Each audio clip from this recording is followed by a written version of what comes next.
Assalamualaikum warahmatullahi wabarakatuh. Shalom, Om Swastiastu, Namo Buddhaya, dan salam kebajikan bagi kita semuanya. Perkenalkan, nama saya Rebecca Jasmine Surya dengan NIM 22051204052 dari Prodi Teknik Informatika kelas TIB tahun 2022. Di sini saya akan menjelaskan terkait jaringan wireless untuk mata kuliah jaringan komputer dengan menggunakan Cisco Packet Tracer. Jadi sebelum itu saya akan menjelaskan terlebih dahulu apa itu jaringan wireless. Jadi jaringan wireless merupakan jaringan nirkabel yang menggunakan gelombang elektromagnetik seperti mikro ataupun radio untuk dapat melakukan proses pengiriman data. Nah, contoh dari penggunaan jaringan wireless ini sendiri, contohnya terdapat pada ponsel, televisi, radio, maupun WiFi laptop.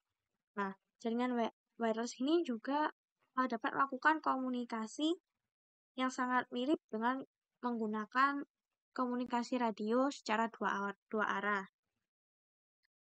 Lalu selanjutnya adalah cara kerja dari jaringan wireless itu sendiri.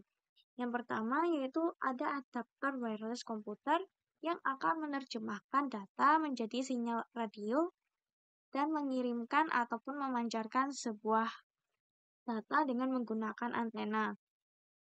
Lalu selanjutnya, router wireless akan menerima sinyal dan melakukan dekode data. Nah, di sini router akan mengirimkan informasi ke internet, koneksi kabel Ethernet, dan terhubung ke komputer penerima.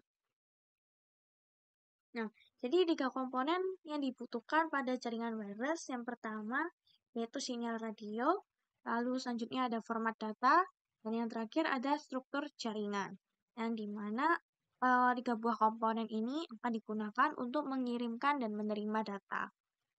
Lalu selanjutnya saya akan langsung saja melakukan praktikum terkait jaringan wireless ini dengan menggunakan skema jaringan yang sudah disediakan sebelumnya. Lalu langsung saja. Yang pertama, di sini kita akan menggunakan router 2 dengan alamat 192.168.2.1 dengan subnet masknya 255.255.255.128. Lalu selanjutnya kita akan membutuhkan switch yang akan menghubungkan akses point yang pertama dan juga akses point yang kedua. Lalu selanjutnya untuk akses point yang pertama nanti akan kita sambungkan dengan sebuah laptop wireless, sedangkan untuk akses point yang kedua akan kita sambungkan dengan smartphone. Nah, lalu untuk akses point yang pertama, pada part yang pertama, untuk bagian SSID-nya akan kita beri nama AP1 dengan channel 1. Nah, di sini metode autentikasi keamanan untuk akses point yang pertama, kita akan menggunakan WPA2 PSK dengan passwordnya yaitu sebagai berikut 123.456.78. Nah, lalu untuk akses point yang kedua, untuk bagian SSID-nya kita akan beri nama AP2 dengan channel 6. Nah, sedangkan untuk akses point yang kedua ini kita tidak akan menggunakan metode autentikasi keamanan. Nah, lalu langsung saja kita hubungkan. Untuk akses point yang pertama, kita akan menghubungkan dengan sebuah laptop wireless. Nah, di sini untuk bagian laptopnya, kita akan langsung saja pergi ke wireless. Lalu untuk SSID-nya kita akan masukkan AP1 agar dia terhubung dengan akses point yang pertama. Lalu untuk metode autentikasi keamanannya kita akan menggunakan WPA2 PSK. Lalu kita akan memasukkan password dari autentikasi keamanan akses point yang pertama yaitu 123.456.78. Nah, lalu kita akan memberikan alamat IP address untuk laptop ini yaitu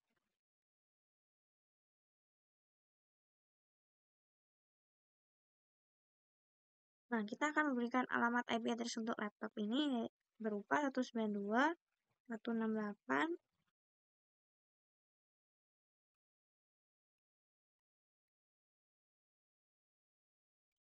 2.3 dengan subnet masknya 128. Nah, sebagai berikut. Nah, ini kita sudah terlihat bahwa laptop telah terhubung dengan access point yang pertama dengan menggunakan metode jaringan wireless. Lalu selanjutnya untuk access point yang kedua akan kita sambungkan dengan sebuah smartphone. Nah, di sini kita akan menuju ke wireless 0 untuk smartphone. Lalu untuk SSID-nya kita akan masukkan IP2 agar dia terhubung dengan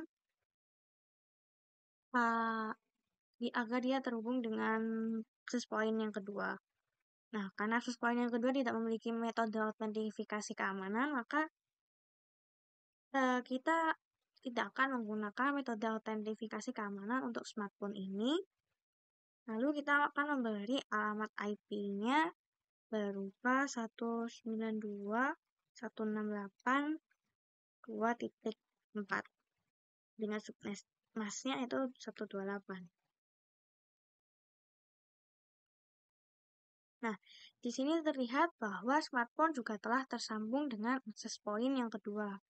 Lalu kita akan mengecek dan juga memastikan apakah laptop ini sudah terkoneksi dengan smartphone. Nah, jadi kita akan coba menuju ke laptop, lalu kita ke command prompt, lalu kita akan coba ping dari laptop menuju smartphone. Jadi ping 192.168.2.4.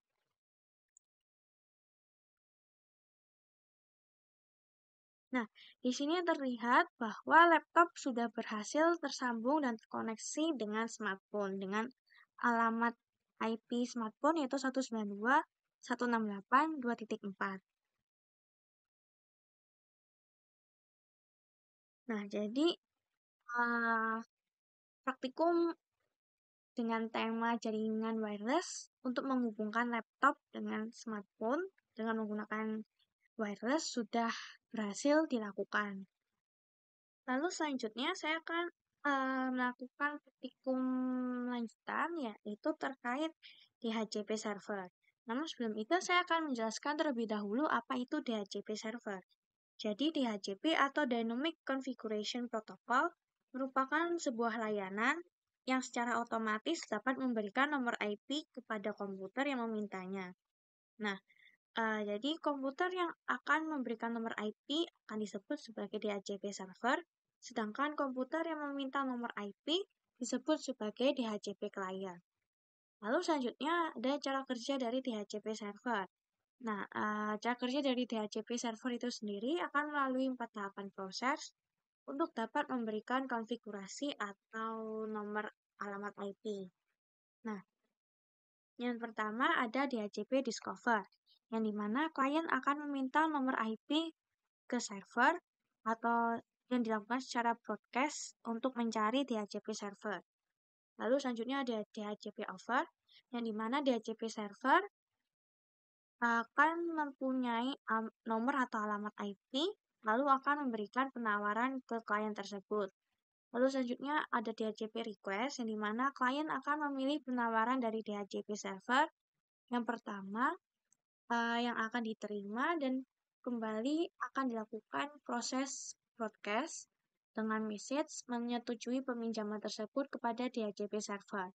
Lalu selanjutnya ada DHCP acknowledgement yang dimana DHCP server yang menang akan memberikan jawaban atas pesan tersebut berupa konfigurasi nomor IP dan informasi lain kepada klien.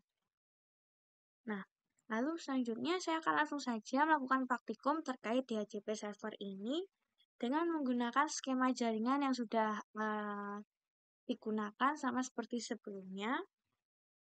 Jadi kita akan langsung saja ke DHCP server,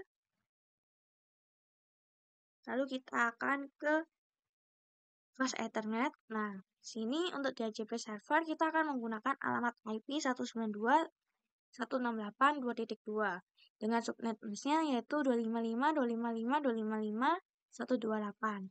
Nah, di sini kita akan menggunakan default gateway-nya yaitu 192.168.2.1 dan juga DNS servernya 33.33.33.1.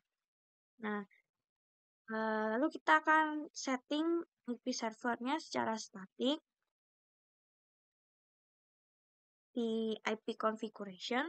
Kita akan setting IP-nya yaitu static dengan alamatnya sama seperti sebelumnya, yaitu 192.168.2.2 dengan subnet masknya 128 dan default gateway-nya berupa 192.168.2.1 dan DNS servernya 33.33.33.1. Nah, lalu selanjutnya kita akan mengaktifkan DHCP server pada bagian service. Lalu kita akan nyalakan untuk service DHCP-nya, itu akan kita buat on-kan. Lalu selanjutnya untuk default gateway-nya kita akan menggunakan 192.168.2.1 dengan DNS servernya 33.33.33.1. Nah, di sini kita akan start IP address-nya yaitu 192.168.2.10 dengan subnet masknya yaitu 128 dan juga maksimum number of user-nya yaitu 50. Lalu kita akan save. Nah, lalu jika sudah, kita akan beralih ke laptop.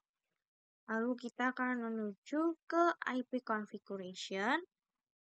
Lalu kita akan mengaktifkan DHCP kliennya pada laptop. Dan di sini terlihat bahwa DHCP servernya sudah berhasil aktif pada laptop.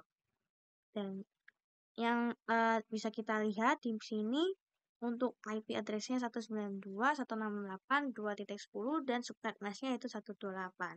Nah, jadi di sini terlihat bahwa laptop sudah mendapatkan IP dari DHCP server. Nah, lalu selanjutnya kita akan coba beralih ke smartphone. Lalu kita akan menuju ke IP configuration. Di sini untuk IP configuration-nya kita akan ganti menggunakan DHCP. Nah, di sini terlihat bahwa DHCP request-nya sudah successful dan terlihat juga bahwa smartphone telah mendapatkan alamat IP dari DHCP server yaitu berupa 192.168.2.11 dan subnet masknya yaitu 255.255.255.128. Sekian video pada kali ini terkait jaringan wireless serta DHCP server. Mohon maaf jika terjadi kesalahan kata ataupun salah perbuatan. Sekian dari saya. Terima kasih.